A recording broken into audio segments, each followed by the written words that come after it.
கூட்டாட்சி வேண்டாம் என்றும், வாரிசு அரசியல் வேண்டாம் என்றும் வேற விஷயம் நான் பேச வந்தேன். வர வழியில தான் எனக்கு தகவல் கிடைச்சிச்சு. இன்னைக்கு திமுக தன்னுடைய தேர்தல் பட்டியலை அறிவிச்சிருக்கிறது.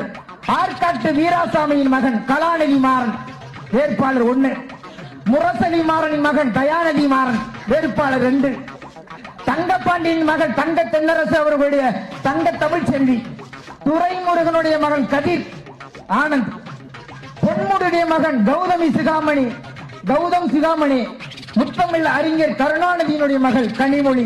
இதையெல்லாம் அறிவிப்பது கலைஞரின் மகள் தானி. 20 பேர் வேட்பாளர், அதுல 7 பேர் 6 குடும்ப அரசியல், வாரிசு அரசியல். 35% ஏறத்தாழ 30-35%. இதைத்தான் நாங்கள் வேண்டாங்க.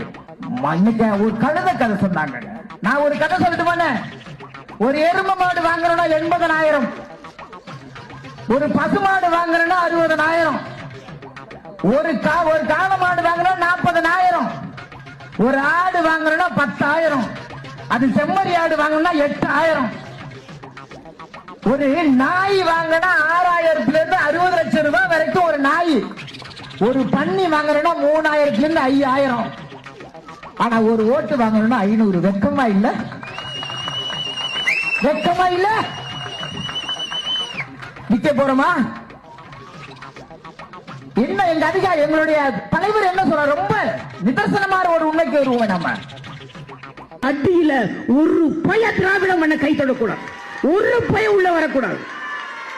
என்ன செஞ்சாலும், எவ்வளவு சதி செய்தாலும், எவ்வளவு நீ சூழ்ச்சி செய்தாலும், திராவிட மண்ணை, பெரியார் மண்ணை, எங்கள் தளபதி மண்ணை எவனாலும் தொட முடியாது.